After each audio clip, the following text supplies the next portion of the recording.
Not pulling it up. Oh, there it is finally. Took a long time to update.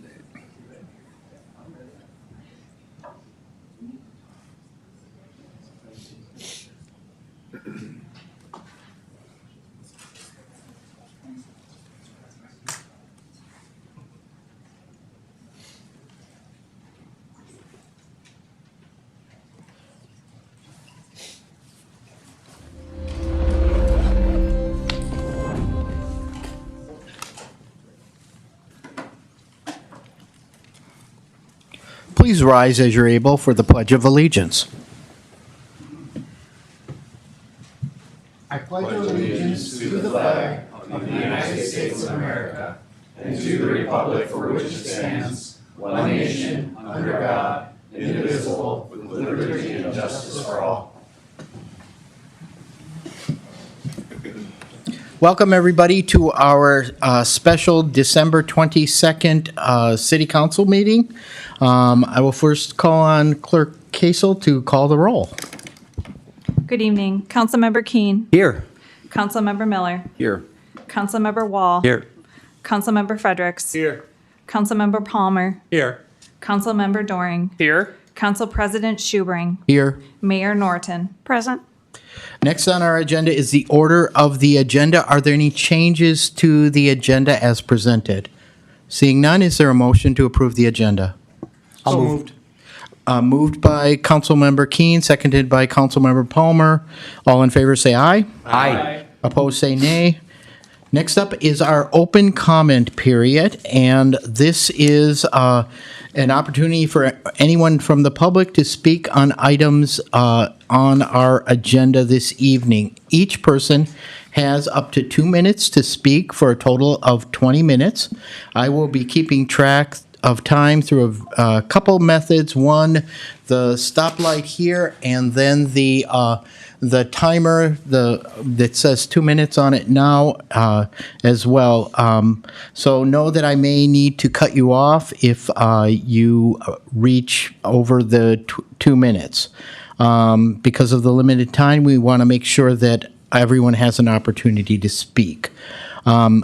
Because this is a special meeting, I also ask participants to confine your comments to the 3 agenda items that are on our agenda this evening. And with that, I am going to call on Mark Bransford. And please state your name, even if I've said it, and I apologize up front if I mispronounce your name, but. Yeah, Mark Bransford, 317 15th Avenue Southwest. Council President, staff, mayor, plans were presented as drafts of what could be, not promises of what would be. I understand the council president is working constructively with RCTC to meet indoor recreation needs using existing facilities. I commend him for taking on a thorny issue with creativity rather than undermining a voter-approved project. Speaking to residents over the past several months, many were disappointed about the absence of an indoor facility, but there was support for the outdoor complex. The language of being deceived, however, did not arise organically. It arose after hearing that narrative repeated publicly by the mayor. Words matter from the mayor and are taken to heart. If the state interferes with local decisions through statutory maneuvers that are unlikely to pass, it does real harm. It undermines local governance and damages Rochester's credibility at the Capitol. The mayor doesn't want the complex. The veto under the guise of reconsideration carries a very real and predictable consequence. Delay becomes a de facto termination. The sales tax authorization has a finite window, and if that clock runs out, the money can be used elsewhere. We've invested years and millions of dollars. The only project that could realistically survive such a delay would be a smaller indoor facility. But an overwhelmingly local use facility fails the statutory regional use requirement and becomes indefensible as a regional asset. This outcome is not accidental. It is a foreseeable result of the delay. Thank you. Thank you. Next up, we have Clark Jones.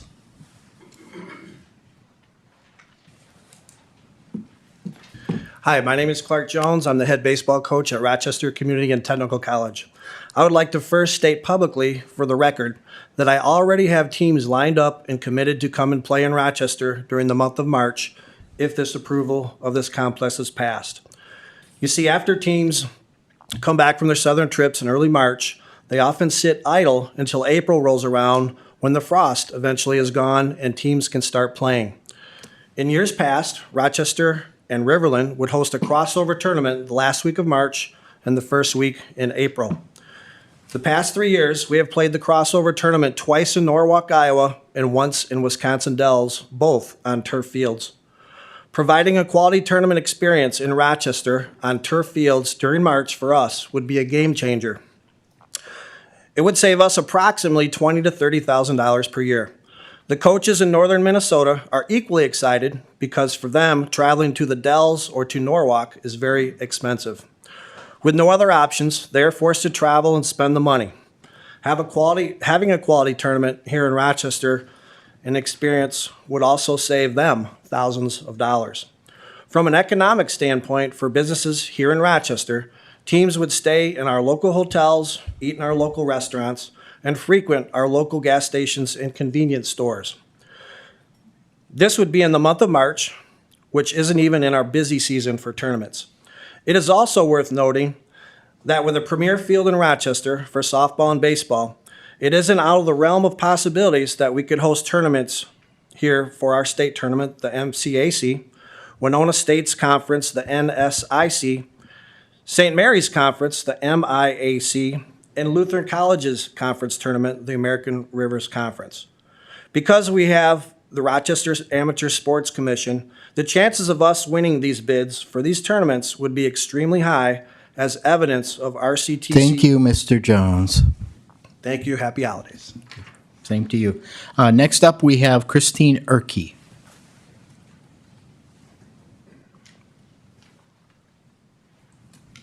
Hi, my name is Christine Erke. I'm a parent. I've had 3 youth athletes. I've also been employed in the hospitality industry here in Rochester since 1994. Though I am a Byron resident, my family shops in Rochester and pays sales taxes just like Rochester residents. The original goal of this facility was to be a local economic development for the hospitality industry, with the additional benefit of the facility being utilized by locals during the week. The state would not approve spending money for only local recreational elite needs. I'm also the past president of Rochester Sports and have been involved with that organization for over 20 years. Every year, we watched other communities invest in itself while we stayed stagnant and fell behind. I fully understand the impact sports tournaments have on hotels, restaurants, retails, and convenience stores. Every sports tournament helps with the bottom line and can be the difference between a loss and a profitability. On a personal side, my family has traveled to many amazing sports facilities in the region, spending money on hotels, gas, and food. We cherished a weekend where we had a local tournament, as it meant more time at home and less money spent. This facility is needed now for the betterment of the full community. I ask that this council move the project forward and stay the course. Next, we have Emma Stieb.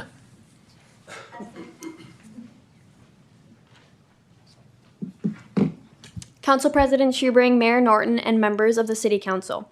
My name is Emma Esteb, and I serve as the Member Engagement Director for the Rochester Area Chamber of Commerce.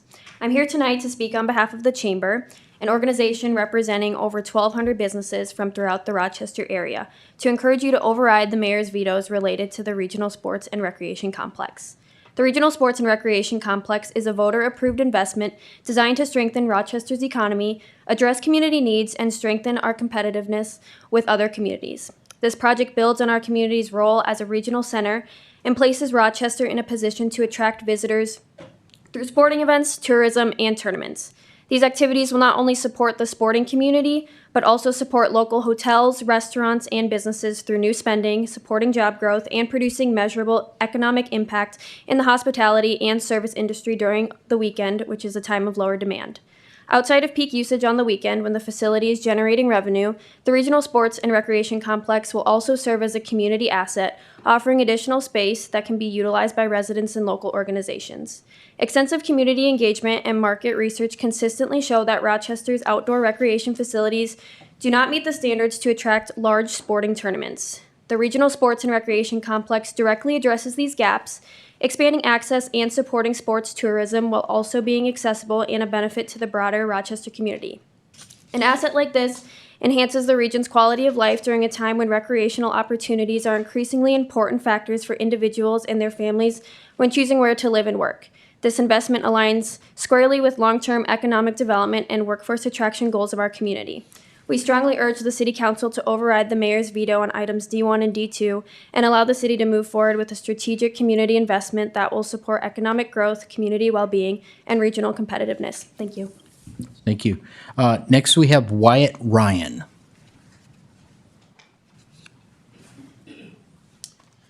Hi, my name is Wyatt, and I've been voting in Rochester for nearly 12 years. When I voted yes to the sports complex, it included an indoor facility.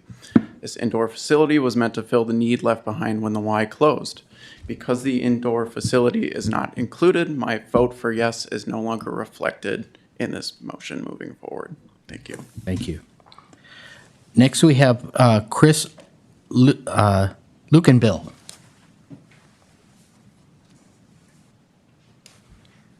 Good evening. My name is Chris Lukenbill, and I'm here as a volunteer with Rochester Area Lacrosse. Our organization exists to make lacrosse accessible to kids across Rochester and the surrounding communities, regardless of income level, prior experience with the sport, and we've worked intentionally to lower barriers, introduce new families to the game, and create a welcoming environment.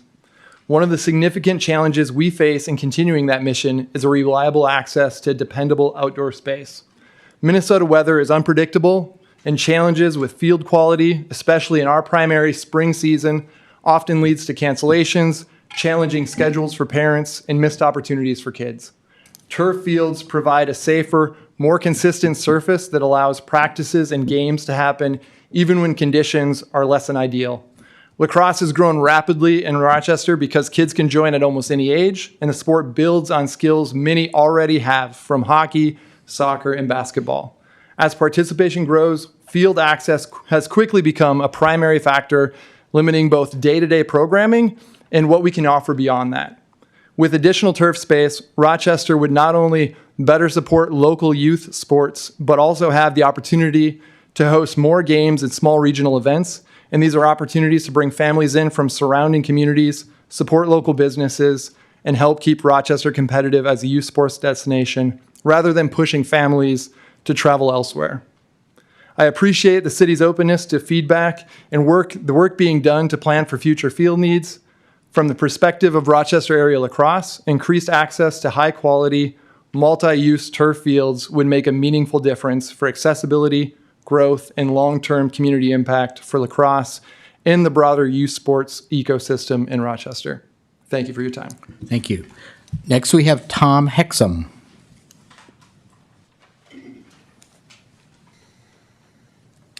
Good evening. I'm Tom Hexum. I've got a conflict of interest. I represented Seneca on the sale of the property to the city on this event, but I'm not going to talk about who I think you should vote for or not vote for. I just want to bring up some things in the past that maybe some of you who aren't from Rochester aren't aware of. I grew up here and came back and went to work from the University of Iowa in '77. And we're short of fields, short of baseball diamonds, short of volleyball, basketball, any indoor courts ever since then. I mean, when George Thompson and I played men's Power A volleyball at the Y, and then we'd go to all the grade schools, and then we'd go to all the traveling YMCAs, we have been short of inside space ever since then. And I give the mayor credit. I mean, we need everything that her people are asking for, and we need more of it. But I think more importantly, the city of Rochester, we need to think bigger. This is a $40 billion industry. There are only two industries that we aren't, that are really dominating in my commercial industrial business are AI, storage, and youth sports.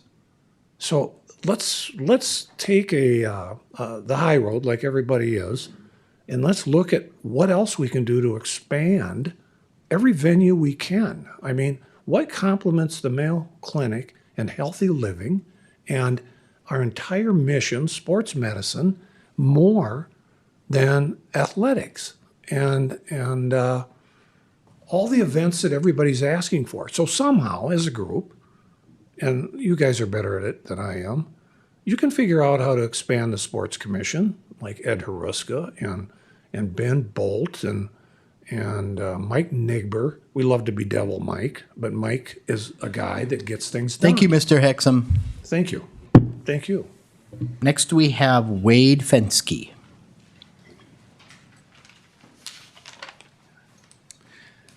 Good evening, Council Member President Schubring, Mayor Norton, members of the City Council. My name is Wade Fensky, and I serve as a board member on the Rochester Area Chamber of Commerce. And as you guys know, that Emma said before, we service over 1,200 businesses in our region. I'm here tonight to urge the council to override mayor's veto relating to the regional sports and recreational complex. As you know, this project represents a voter-approved investment in Rochester's future. At its core, the regional sports and recreational complex is about strengthening our local economy, addressing community needs, and ensuring Rochester remains competitive with peer communities. As a regional hub, Rochester is well-positioned to host tournaments, sporting events, and visitors only if we have the facilities to do so. The economic benefits of this complex extend well beyond athletics. Events and tournaments bring visitors to stay at local hotels, dine in restaurants, and obviously shop at our area businesses. That activity creates jobs and generates meaningful economic impact, particularly for the hospitality and service sectors, but it also helps at many other levels as well. Significant community input and market analysis have shown that Rochester's current outdoor recreational infrastructure falls short of what is needed to attract large-scale sporting events. The regional sports and recreational complex directly addresses those shortcomings while remaining accessible and beneficial to the broader community. For these reasons, I also want to make sure we understand that a project like this aligns with Rochester's long-term economic development goals and strengthens our position as a community where people want to live, they want to work, and they also want to invest. For these reasons, I respectfully ask the City Council to override the mayor's vetoes on items D1, D2, and allow important community investment to move forward. Thank you, guys. Thank you. Next, we have Wade Bevins.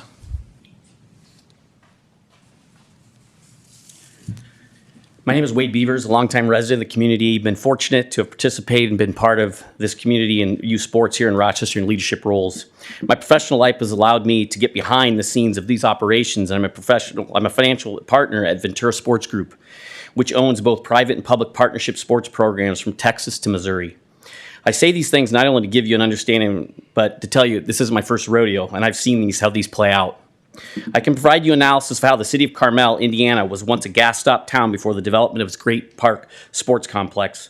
The project has become a boon to both the community sports programs and the businesses, as growth in hospitality, dining, and entertainment has made it a mecca for prosperity.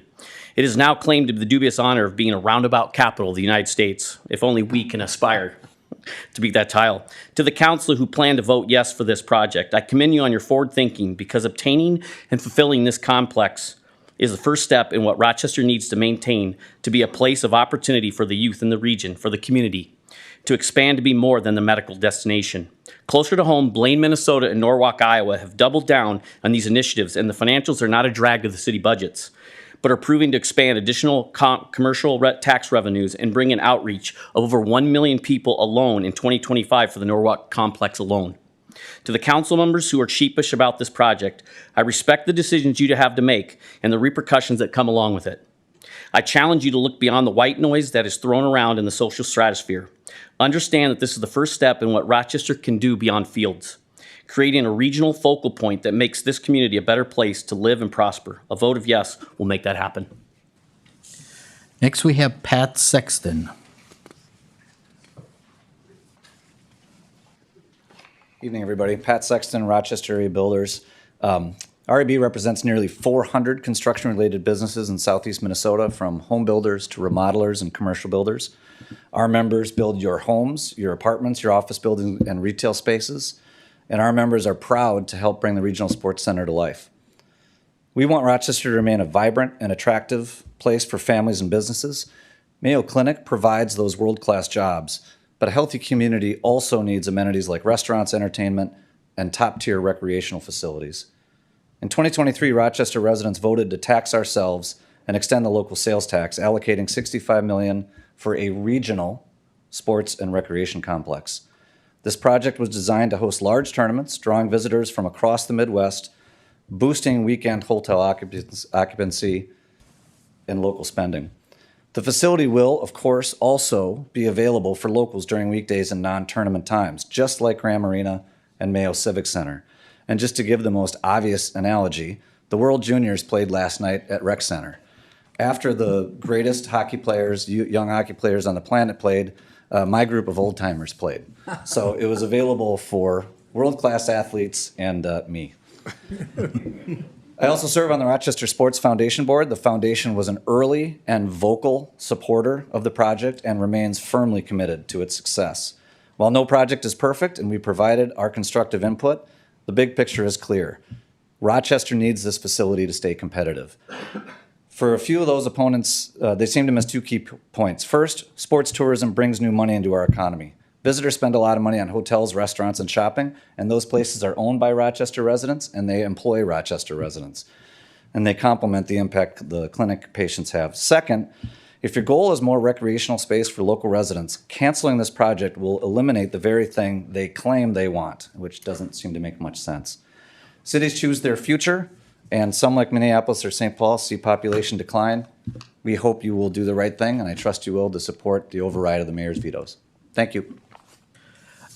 At this point, we are at our 20 minutes. On our list, we have 10 additional speakers. I would invite my colleagues to offer a motion to suspend the rules to allow these 10 speakers to also speak. So moved. Second. Moved by Councilmember Miller and seconded by Councilmember Doring. All in favor, say aye. Aye. Opposed, say nay.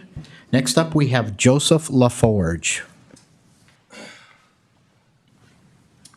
Joseph LaForge, 15-year resident of Ward 4, president, council members, mayor, city teammates. I'm here to express staunch opposition to the current iteration of this program. Recent media reports asserting some groundswell of excitement have frankly made me question whether the decision makers are living in the same city as the common people. While I fully understand the legislative mandate for now to spend this money on this project, taxing regressively to fund an outdoor complex in Minnesota on the fringes of town seems to be short-sighted. I ask that you not cancel, but simply pause and reevaluate this project so that something can be built with community re-engagement that will provide equitable and fair access to all. I would hope that those of you on the council realize the decisions you make here tonight send a crystal clear signal as to precisely what this city government supports. Will it be the citizens' interests or the interests of moneyed individuals? I ask that you show the wisdom, courage, and humility to temporarily pause and reassess in order to build something we can all be proud of for years to come. Thank you. Thank you. Next, we have Mike Vance.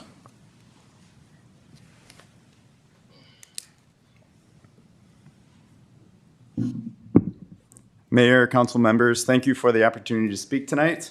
My name is Mike Vance, and I've lived in Rochester for about 20 years. I grew up in Saginaw, Michigan, and later chose to make Rochester my home because of the quality of life this city offers. I found a place where parks, trails, and recreation are truly part of the community fabric. I bike and rollerblade Rochester's trail system. I've played volleyball and softball at McQuillan. I've skated at Graham, saw my boys learn to swim at the rec center. And starting in 2005, I spent about 10 years playing men's amateur baseball for the Rochester Roadrunners here in town. When I had kids, my connection to sports shifted from player to coach. I've coached almost 50 youth teams in Rochester the last 10 years across Minnesota Rush Soccer, RYHA Hockey, and RYBA Baseball. Through those experiences, I wanted to give back in a deeper way, and in the fall of 2019, I joined the Rochester Youth Baseball Association Board. Since then, I've served as the K-2 director, helped create and lead the Southern Mini House League, served as president from 2021 to 2023, and remain an active board member. Through this connection, I was asked to participate in the community design and feedback group for this project. Through this planning, I came to realize that the baseball community is not the lone benefactor of this facility. Soccer, lacrosse, pickleball, basketball, trail riders, and families of all ages will benefit. As you might imagine, sports have been one of the primary ways my family has built friendships, found community, and stayed connected to Rochester. Because of that, I speak tonight in strong support of improving Rochester's sports footprint. I also want to acknowledge and respect the voices of those who feel this project isn't what they voted for because it does not yet include indoor facilities. I understand that concern. Indoor facilities are absolutely part of the long-term vision for the site, and this project is what lays the groundwork for infrastructure, access, and future investment to make that next phase possible. I believe I speak for everyone when I say indoor sports facilities remain a community need. The Sports and Recreation Complex is an investment in youth community connection, and I urge you to move forward to strengthen our team by overriding the veto. Thank you. Next, we have Stephen Shaw.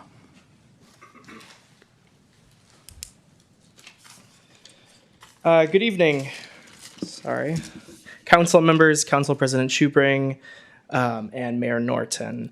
I want to introduce myself to start off. I'm Stephen Shaw. I live in Northeast Rochester. I work in Rochester. I've lived here for a number of years now.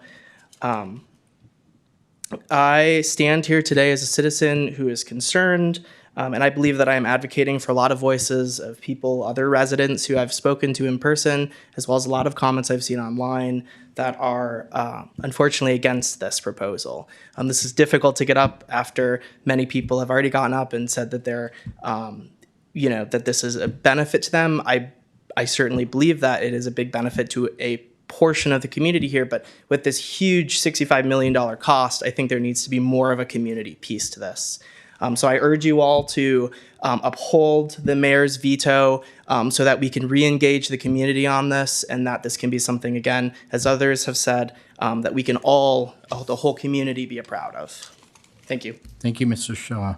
Next, we have A.J. Colapino. Pretty close. Thank you. Yes, thank you. I'm AJ Colapinto. It's too cold to play pickleball. I would love to be playing pickleball right now, but even if we fund this project, it'll still be too cold to play pickleball. I'm just a normal community leader. I run the city's writing group. I host the biggest monthly queer event. And I do a bunch of other things. That means I meet a lot of people right when they move to the city. And they usually ask me what there is to do. And I'd love to tell them, let's go play some pickleball. But even if we fund this, it'll still be too cold to play pickleball. Yes, there's other things that are being built, like baseball and lacrosse, but those aren't an easy pick up and play thing that I can just meet someone and say, let's start doing this. That's something that's only for a very specific type of person that's already very invested in that. So even if this facility is supposed to be a mixture of local and regional use, well, if the local use is that half the year I can play pickleball, and that's pretty much it, I don't think it's really serving the local use. So I please ask, do not override the veto. Thank you. Thank you. Next, we have Ed Ruska.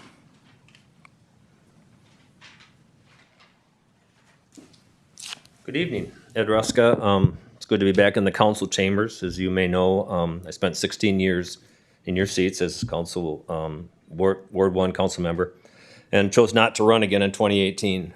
Since then, I have been the director of the Rochester Sports Foundation, which is a local nonprofit to support the development of sports facilities for a stronger community.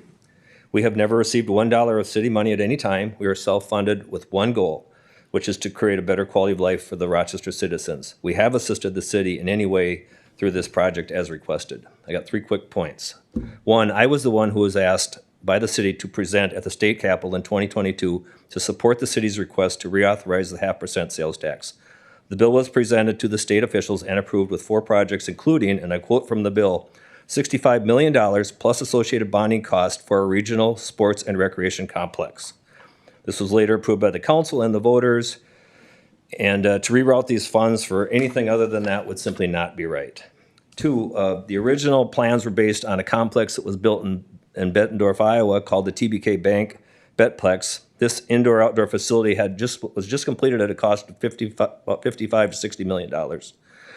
Following the voter approval, the city hired a team, city team and hired consultants, worked on a plan, accumulated feedback from local users, and data collected and supported the final plan, which is the most financially responsible. I credit the city team for adjusting the initial plan to be the best overall interest for the community. And as I said earlier, I sat in your chairs. I lived through many tough decisions. I get the pressure you deal with.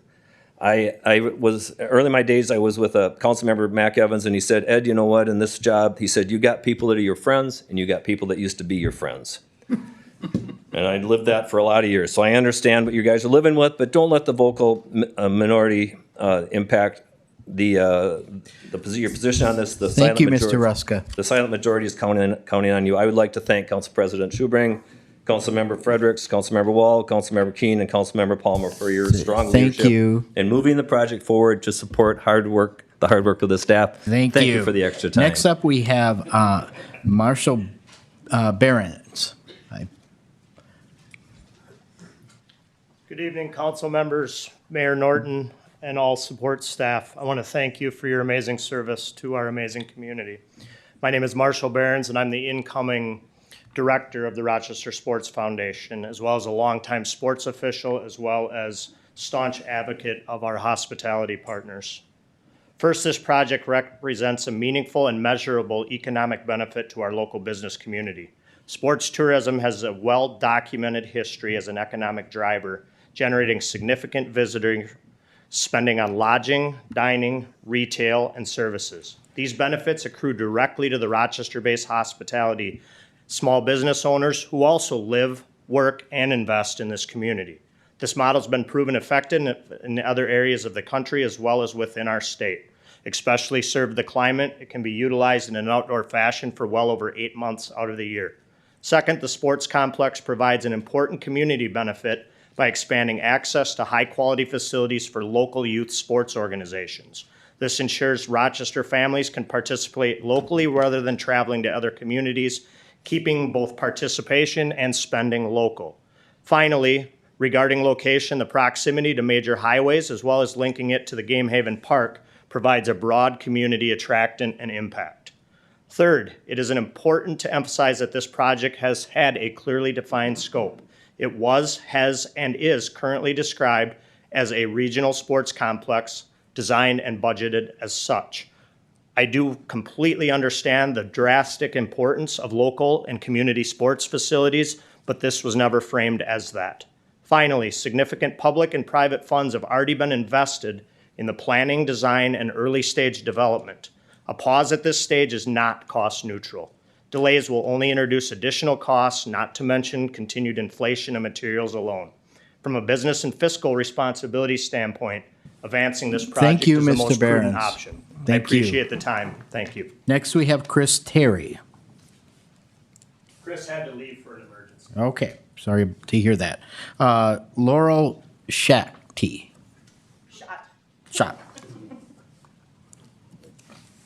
Hello, Laurel Schott, Director of Sales and Marketing for the Empire Hotel Group. Thank you for having me.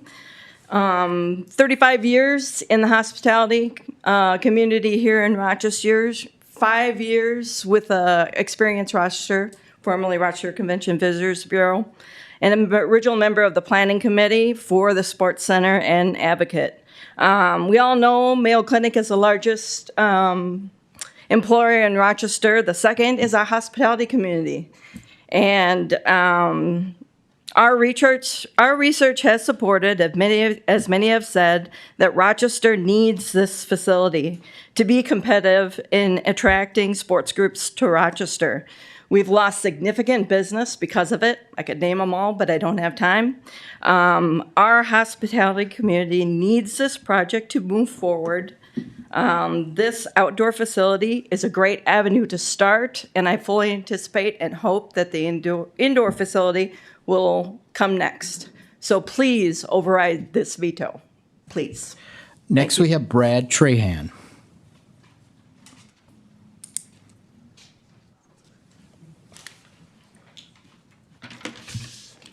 Good evening, Council President Schubring, members of the City Council and City staff, Brad Trahan, Ward 5, Palmer. I'm here tonight to respectfully ask this council to overturn Mayor Norton's veto of the Salvation Army funding and do so with the same decisive 7-0 vote that passed this measure originally. The Salvation Army is a wonderful organization that serves countless individuals and families in our community, especially during times of need. I also want to add that the Downtown Dazzle, Feel the Magic of the Season, Winter Lighted Parade, will always be proud to donate proceeds after expenses to the Salvation Army. That commitment is unwavering. Our second annual Downtown Dazzle just a few weeks back was a resounding success for our community. Thank you to our 60 float units, 70-plus volunteers, and generous sponsors. Thank you, Councilmember Palmer, for your comments a few weeks back. Yes, safety is critically important, and I'm happy to report we had a safe parade. I'd also like to sincerely thank city staff, the police department, fire department, city clerk's office, public works, and parks and rec. You helped make Downtown Dazzle a success. We saw kids screaming with excitement, neighbors having bonfires, adults smiling from ear to ear, and downtown businesses bustling and live with the turnout. Thank you to those who decorated downtown Rochester, a job well done. While our $2,500 donation is less than we'd like, many people are surprised to learn that our local expenses were $16,000. Including $498 paid to the city for parking meters on a Saturday when meters are free to the public. Contrary to what you may have been told, the Dazzle received no grant funding from any organization. The Dazzle was driven by community members and was sponsored by local businesses. Those are the facts. Please overturn this unnecessary Salvation Army veto with a 7-0 vote that you did originally. In closing, I wish the City Council, the City staff, and the entire Rochester community a Merry Christmas and a happy, healthy, and blessed New Year. Thank you, and feel the magic. Thank you, Mr. Trahan. Next, we have Jane Shellum.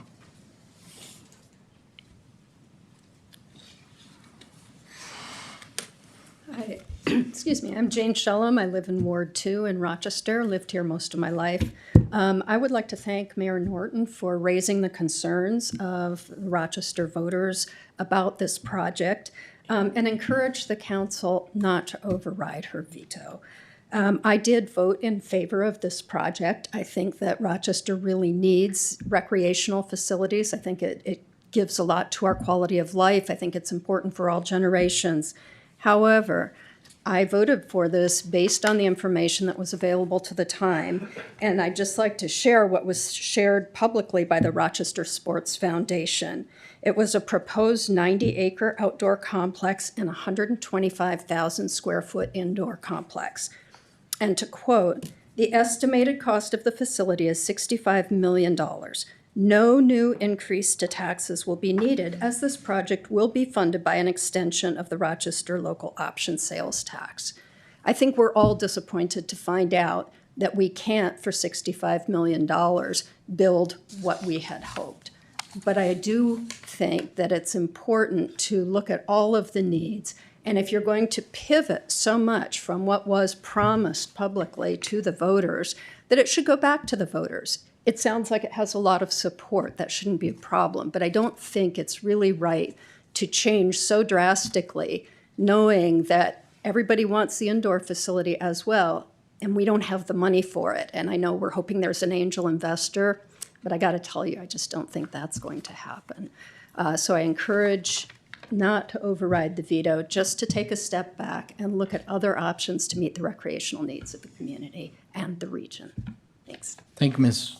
Shellum. And that concludes our open comment period, and we will move on to reports and recommendations. Our first item, D1, is contract award, Rochester Sports and Recreation Complex, project number J2870. This item was adopted at the December 8th City Council meeting and was subsequently vetoed by Mayor Norton. The veto automatically places this item back on our agenda for reconsideration. To override a veto, the item must pass with a supermajority of the body voting aye 5 regardless of quorum. The item may not be considered, may only be considered as it was passed. No amendments may be made. At this point, I will ask Mayor Norton to say some words. Thank you. I did prepare a few comments, and I'm just going to read from those in order to just be succinct and say what I need to say. I've already written the veto message, and this is just complimentary to that. Using the mayor's veto power is not an action taken lightly. Only 12 of the thousands of items that have come before me in my 7 years as mayor have been vetoed. I disagree with actions by the council on occasion, but know it's important to pick my battles based on the importance of the issue and the impact on the community. The community response to this particular veto has been resoundingly positive, and I'm grateful for all the feedback I've received. This project has been fraught with concerns from the start. A council member noted last week that, and I quote, "The mayor has been unsupportive of this project since its inception," unquote. And that is true. What follows is the reasons for my objections. When the staff initiated the need for the sales tax renewal, I raised concerns about the public input that should be done for a renewal, as was our past practice. I also questioned the choice of a regional sports facility because we already had one, and there was no information about a location, what sports or amenities would be included, and I was struck by the $65 million price tag without knowing the answers to those questions. For those reasons, I let them know that I did not support bringing that item forward, but it was brought forward to the City Council anyway. Because of the lack of specificity and details, I continued to have concerns even after the Council adopted the 4-part sales tax extension as part of their legislative agenda. When it failed to pass the legislature that first year, I again requested public engagement prior to returning to the legislature, and even requested the removal of that project as one of the 4 items for sales tax spending. When that did not happen, I stepped back and I did not lobby for its passage at the legislature that session. When it did pass the legislature and the staff prepared for the public vote, I once again requested public engagement to determine what sport, what location, and what activities the community wanted in this project. The engagement informing the community of the upcoming referendum showed pictures of indoor facilities and a variety of sports and amenities, all while asking them for input about what they wanted. My request to separate the sports facility from the other projects in the referendum failed, and the staff moved forward with the vote. It passed the public by 43% of the vote, but the project had still not been defined. Sadly, based on community response and feedback, the project and location brought before us at the last meeting do not meet the desires and expectations of our voters and what their yes vote intended. I want to acknowledge that several of us have been working on meeting the community desire for an indoor venue through discussions with RCTC at our local current regional sports complex. I'm hopeful we might get to an agreement in the coming year, but we are early in discussions with multiple levels of negotiations and approvals still ahead. I do also want to remind you that I carried and passed the National Volleyball Center bill using the exact same arguments and support for hospitality as the speakers made today. The Volleyball Center is a 365-day-a-use indoor facility. To summarize, I believe my veto represents the community's desires. The project before you is not a year-round, community-focused, indoor-outdoor, and economically viable sports and recreation facility, and that is what the community thought they were voting for. I ask that you uphold my veto so that we might spend the next year, or as long as it takes, working to do additional community engagement, to build on a year-round indoor facility with the components desired by the community. I ask that when we place a hold on the Far Southeast project, just a hold, until it can be determined what we are building for the community, what it wants, and something that is financially viable. So again, I ask for you to uphold my veto. Thank you, Mayor. And thank you all for being here and sharing your thoughts and concerns. I know this community well, and I know that as reasonable and thoughtful people, we each bring our own perspectives and may reach different conclusions. I also know that we can do this respectfully, as we have tonight. From my perspective, this starts with the vote just 2 years ago, where 53% of our citizens voted to use a portion of a half-cent sales tax for, quote, a sports and recreational complex in the amount not to exceed $65 million. That's what the ballot measure said. That's the all of it. There are very few, if any, other issues that come to this council where the voters have voted, this is what we want. For me, it's hard to get past a popular vote. What's up for interpretation and decisions by this council is how that sports complex is built, operated, and what's in it. Two things I know from that vote, and I was not sitting up here 2 years ago, I was with you folks there. The first thing is that it was to be a regional economic driver using sports tourism to make it fiscally sustainable. Second, that expectations were set through renderings and words that it would include an indoor facility with robust community access. In February, we were presented with what we can deliver for $65 million, and it didn't include an indoor facility. Have we, as the city, admitted that we set unrealistic expectations? I admit it. It was a mistake and needs to be righted.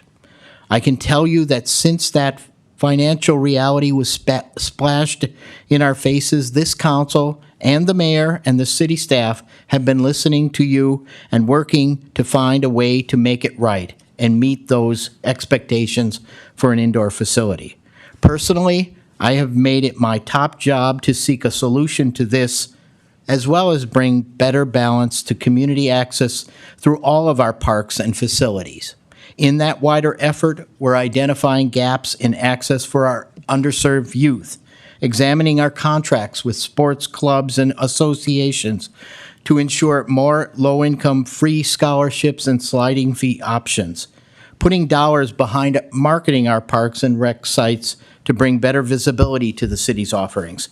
At our last meeting, this council voted unanimously to commit $80,000 to work directly with the school district's community ed for better coordinated youth offerings. And finally, on October 6th, 2 months ago, we voted unanimously to enter into a formal agreement with RCTC to work towards meeting those needs for indoor sports and rec space for the community. At that meeting, Mayor, you said, I quote, "We've all been struggling with this sports complex in different ways because of the feedback that we've been getting from the community.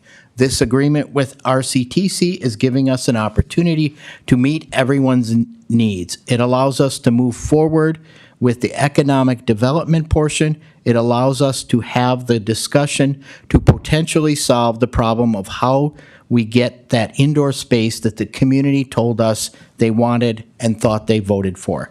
This is a win-win situation."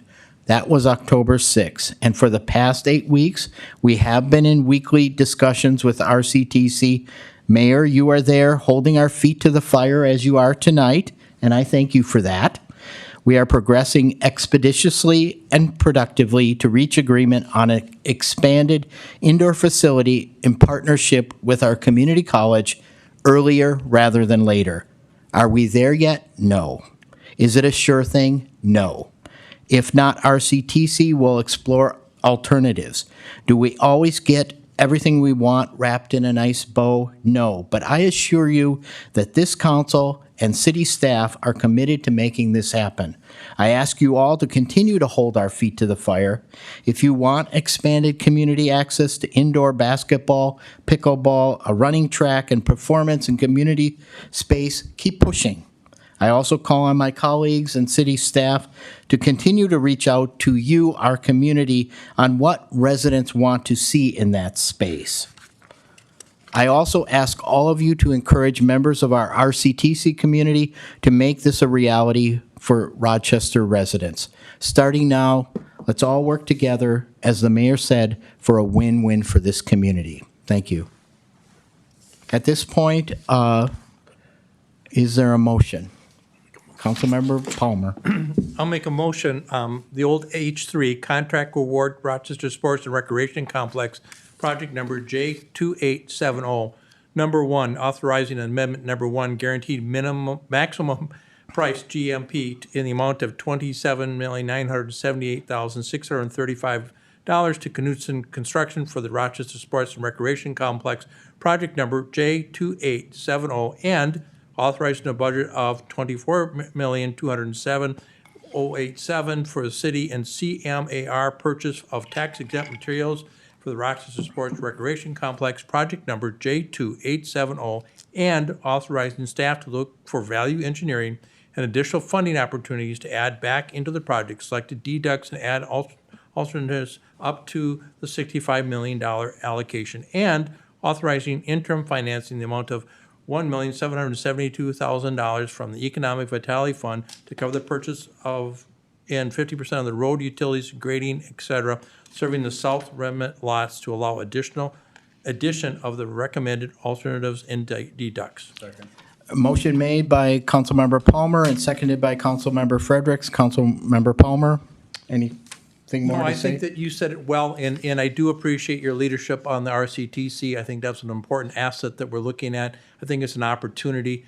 As you know, I believe that the RCTC campus in the college is an asset for Rochester, and I think what you said was well said, and I agree with you. Councilmember Fredericks? Thank you, President Schubring. Well said. You did a nice job on that. So I'll be echoing some of the things you say here, but I got a few things written out. The sales tax extension was first in the works at the city level more than 3 years ago. It was presented to the state legislature nearly 3 years ago with 4 separate projects, which has been stated tonight already. The only one at issue today is the sports complex. The wording behind the project presented to the legislature said regional and community sports complex. There was no mention of indoor facilities. The House did not have a hearing on the measure. The Senate did in a bill sponsored by Senator Nelson and co-sponsored by Senator Bolden. The bill specified regional, community, and recreational complex. Again, there's no mention of indoor facilities. Ultimately, the bill was not voted on, but the sales tax measure was rolled into a larger tax bill, HF 1938, and passed by the House and Senate, signed by the governor. The wording in the bill is sports and recreation complex. Again, there is no mention of indoor facilities. Next, this went to the voters of Rochester, November 23. The city hired consultants. We know they're always 100% accurate. The city hired consultants and provided an estimate of the sports complex at $65 million to build an indoor and outdoor facility. And I believe anybody on the building commission out there that Mr. Sexton got up and talked about, I could have told him there's no way in heck that was going to cover everything. So back to it. Provided an estimate of sports complex at $65 million to build an indoor and outdoor sports facility. The renderings were provided for an indoor sports complex in the information the city provided to voters. That aspect is unfortunate. Both that our paid consultants gave us such a shockingly poor estimate, the voters were led to believe indoor facilities would be part of the initial $65 million sports complex. The voters passed the sales tax extension by a 54% to 46% margin, which was also stated already. The words on the vote, again, sports and recreation complex. Once again, there's no mention of indoor facilities. Once passed, it became clear that the overall cost of the sports complex was about $120 million, and you can probably bet more than that. The city should be getting a refund for what we paid consultants for the original estimate. Building a sports complex that includes all the desired amenities is not possible for $65 million. Choices needed to be made. That brings us to 2025 and 4 new council members, including me, on the council. This council has been focused on the sports complex all year with votes going on the direction of the sports complex, purchase of the site, and then the approval of contracts. The idea that this project has been rushed makes no sense to me. The city's council gets feedback from the public in many ways, not just open comment at meetings like this one. While everyone would prefer the sports complex include indoor facilities from the beginning, the strongest overall public opinion is that the sports complex is that it's not property taxes that be raised in order to operate the facility. After research of what makes most sense regionally for a sports complex that can potentially be operationally self-sufficient, city staff presented a plan with Phase 1 outdoor facilities, concentrating on baseball and softball fields. Baseball and softball have the highest potential of drawing tournaments, which will support the sports complex and make a positive economic impact on the local economy. Expanding the city's pickleball courts and the 2 rectangular fields helps facilitate and expand upon its community use baseball and softball use. The $65 million can only be used to construct the sports complex, so the public feedback as to how this money could be better used is not something the city council can legally act on. The voters charged us to build a sports and recreation facility. It's up to the city council how we do that. But the choices to do it was already made before I was on the council. The $65 million cannot be used for operations on the sports complex either, which gets me back to key criteria. The sports complex needs to have no property taxes used towards operation. While I understand the objections of the public on the current design, I have not heard another option proposed that wouldn't require substantial funding from property taxes. An indoor facility on its own will require us to increase property taxes. The mayor raises concerns about the location. She did not veto the city council's vote to acquire the land, nor vote to annex it into the city. We have purchased and own the southeast land already, and there will be opportunities for development adjacent to the land required for the sports complex. The mayor says the sports complex was intended to be community focused. Looking back at what was presented, it was always presented as a regional facility that would draw tournaments with community use at other times of the week. I fully support the efforts to partner with RCTC. Very good work on that, Mayor and President Schubring, to expand an indoor sports and recreation opportunity to our community. But there's no reason to delay the construction of the sports facility in order for those efforts with RCTC to fully materialize. So in conclusion, while it'd be nice to have a $65 million sports complex that does everything, that isn't possible with this budget. I continue to support an outdoor complex that has a plan to be self-sufficient and at the same time will provide economic benefits to the city and community use. I will vote in favor of the outdoor sports complex. Seeing no other discussion, Clerk Caso, please call the roll. Councilmember Keen. Point of order, the vote is to approve the vote is not to override. Yes, and we are voting on the contract award. And so an aye is in support of Councilmember Palmer's motion. Aye. Councilmember Miller. Nay. Councilmember Wall. Aye. Councilmember Fredericks. Aye. Councilmember Palmer. Aye. Councilmember Doring. Nay. President Schubring. Aye. Motion passes 5-2. Next up, we have D2, which is the Rochester Sports and Recreation Complex Operator Agreement. And this item also was adopted at our December 8th meeting and subsequently vetoed by Mayor Norton. As I said earlier, the veto places this on our agenda.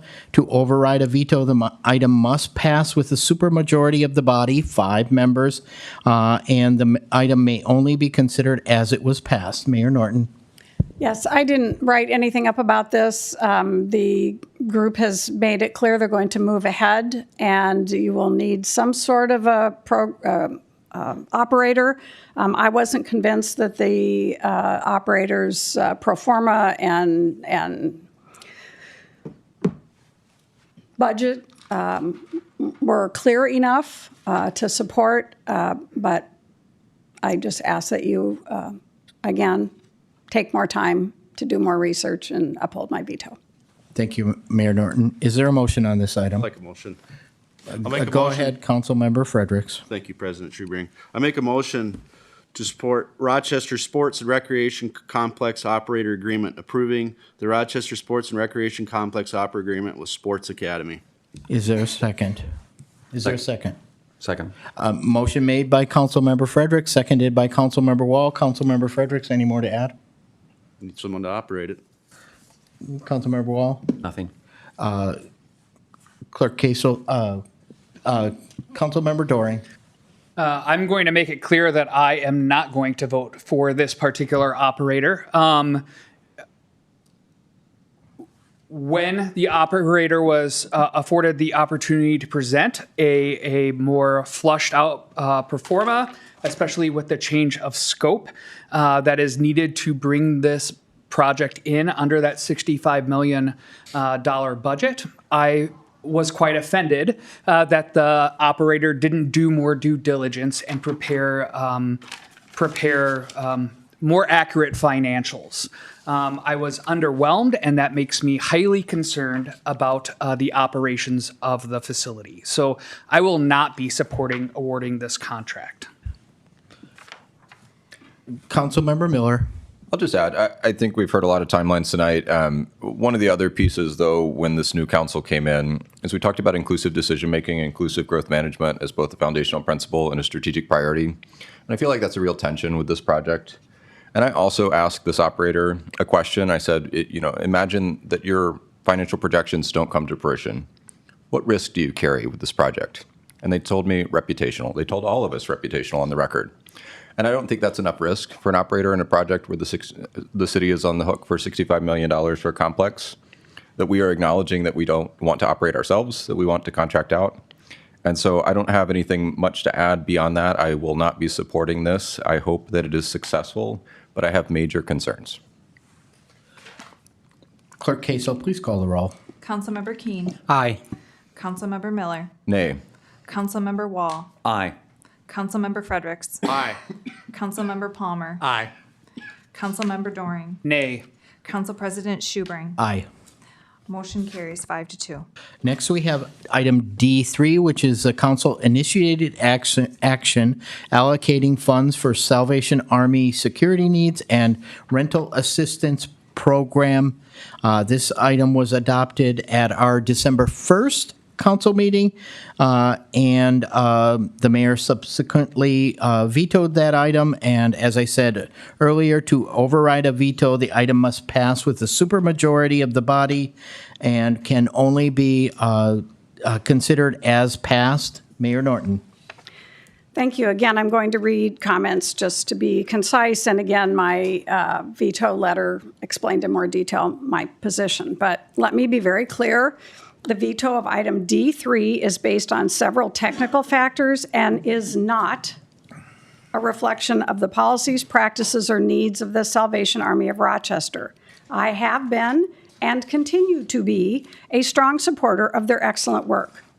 The veto reflects my continued concern for good policymaking, solid processes, and improving practices to assure good governance and decision-making. For starters, there is no need for the city to spend funds on security for Salvation Army, as their corporate office is doing this for them. You all received a note on Friday, the council did, outlining the visit that the Rochester Police Department made to the Salvation Army on Thursday over the safety and security issues.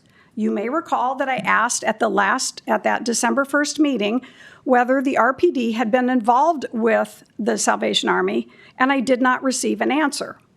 I found out after the meeting that they had not, and subsequently requested that a meeting occur. It did. The chief of police and his team went over and met with Salvation Army, and that was a very successful meeting, with RPD proposing more visibility and assistance, while Salvation Army Corporate agreed to hire a private security firm to escort volunteers and staff to their cars. The technical issue I objected to related to language suggesting that there was a council-initiated action requesting staff to, and I quote, bring back language to address the issues of rental assistance and building security. Rather than follow that policy and procedure, a motion for immediate action was forwarded without staff bringing back language for discussion, amendment, and approval. What appeared to be a suggested action for the next meeting was instead acted upon, causing confusion among some council members and the public. While one might argue that the city councilman can do anything they want, it is best practice to follow the policy and procedures that you have adopted so that full understanding and debate can occur, especially prior to spending tax dollars. Regarding the need for emergency rental and mortgage assistance, We already have means for addressing housing needs through the federal CDBG funding, and we have just expanded the grant program under the Office of Chowmatella to address equity needs. I question why we are not referring requests, such as was given to Councilmember Palmer by a Salvation Army board member, to those resources first, rather than the dangerous path of cherry-picking council members' favorite nonprofit projects, rather than prioritizing needs for funding with a uniform and fair procedure. We all value and support the hundreds of marvelous nonprofits in Rochester, and we need a fair and level playing field for spending our resources. Given the note from the attorney that in his legal opinion, it is his legal opinion that we can give funds to nonprofits if the expense is for a public purpose, and he believes that private security meets the public purpose standard, I will remove that concern from my veto request and let it stand on the 3 remaining issues. Security, it has already been covered by SA Corporate, Salvation Army Corporate, and the Rochester Police Department. 2, the need for better and consistent public procedures. And if an RCA if there's interest in moving an RCA forward at the next meeting to support rental assistance through available sources, I would ask that you consider those first, but through the use of contingency funds, if those are not available or appropriate, I would be happy to help. I have already offered that help to Councilmember Palmer and others in getting an RCA ready for the next meeting. And until that time, I'm going to ask for your support of the veto due to the language and the other issues that I raised. Councilmember Palmer. Yeah, I'll make a motion that we uphold the council initiative action that we took on December 8th. Motion made by Councilmember Palmer. Is there a second? Point of order. Again, and the other 2 things we did, we just revoted the other thing. This one, we're going to make the vote about overriding the veto, or are we going to revote and see if we override the veto? Councilmember Keene, the motion should be stated in the form of that as it is on our agenda. It really has nothing to do with the veto. The veto really basically took those items away, so we are now voting on this like it's in front of us for the first time. Is that how you stated your? Correct. Got it. That's how I understood what we should do. I thought motion was to override. No, I apologize if that was what I said. Okay, thank you. So I don't have the motion in front of me. We can, if the city clerk could read that motion for us, that would be helpful. So, okay. Is that okay? Go ahead, Clerk Queso, could you read the motion? So the motion Councilmember Palmer made was the item that was listed on the December 1st agenda, which would be item D3 right now, considering the council initiated action requesting the city council allocate $20,000 from contingency funds to the Salvation Army to support security needs for their dental and medical programs and for their rental assistance program. A motion has been made by Councilmember Palmer. Is there a second? Second. Seconded by Councilmember Fredericks. Councilmember Palmer, you have the floor. November 17th, we were sent a letter, I was sent a letter about the security concerns at the Salvation Army. And basically what we're talking about is the dental and the health clinic and how do we support that. And the city council took that and voted on that, and it was a 7-0 vote.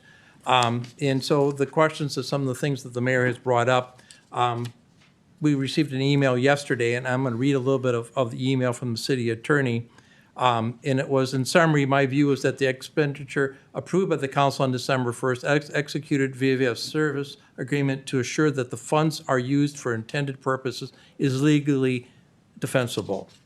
He also says in there what the public good is of this project, and activities with public purpose is one of the things that we have to look at. In activities with public purpose is public health, public safety, general welfare, and security, which obviously our motion did cover all of those.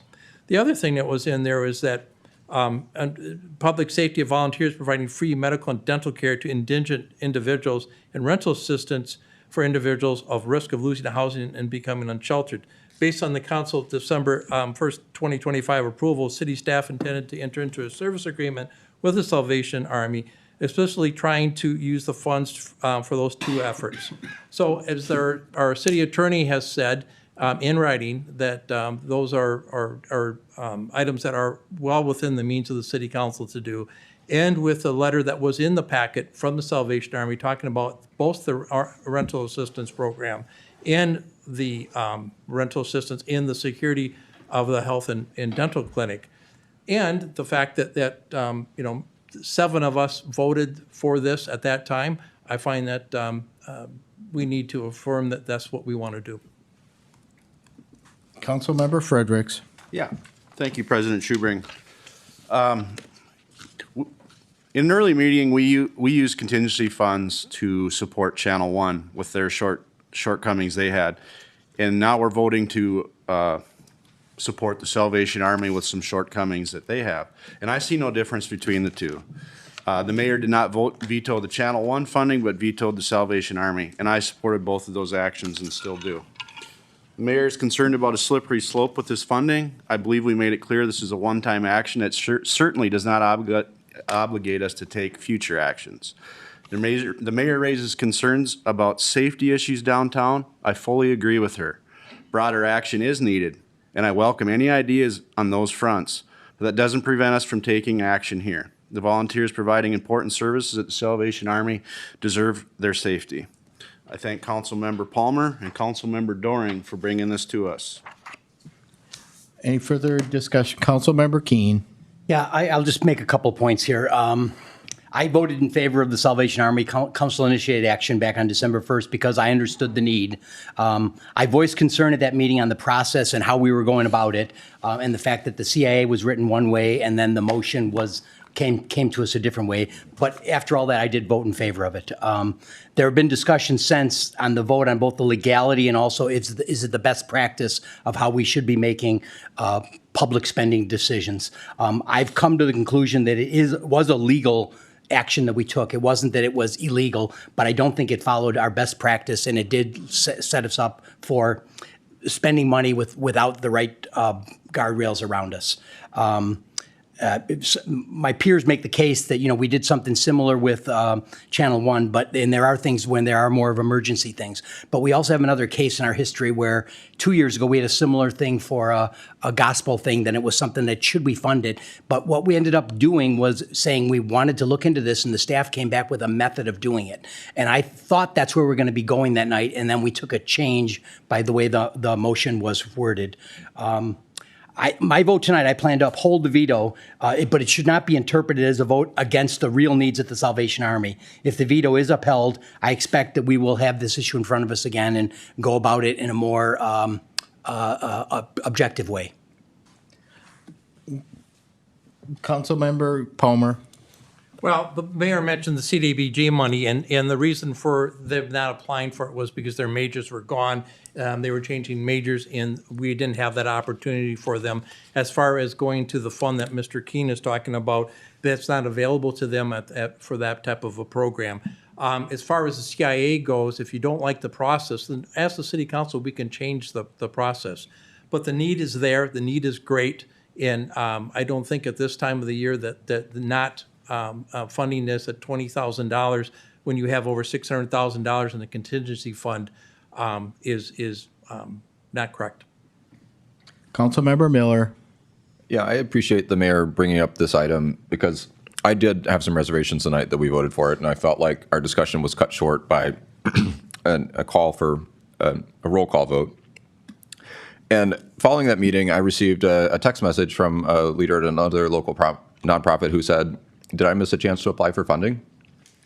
And so I think that these do matter, what actions we take as CIAs. And I would argue that the Channel One funding was very different. We were responding to a federal change in food assistance.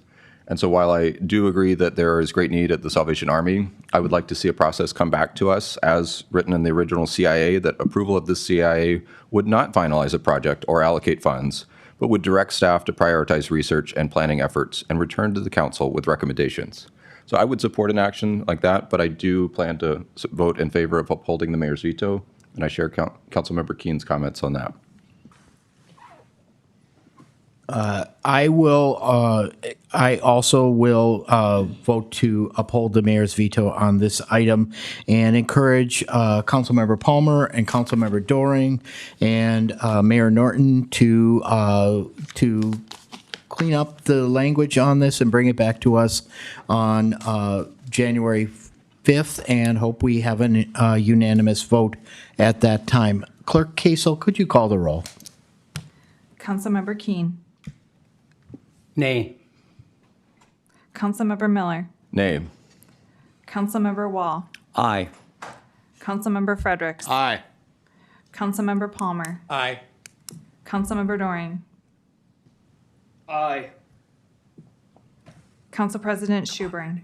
Nay. So that motion Fails. is a 4-3 vote. So that motion did not have a supermajority vote. Thank you. Next up, we will go into closed session. We have an executive session pursuant to Minnesota Statute 13D.05 Subdivision 3B. The council will adjourn to a closed session to discuss a litigation matter, Molly Dennis versus City of Rochester et al. At this point, is there a motion to adjourn to closed session? So move. Moved by Councilmember Wall. Second. Seconded by Councilmember Miller. All in favor, say aye. Aye. Opposed, say nay. We are adjourned. We will meet back. And my mic went off.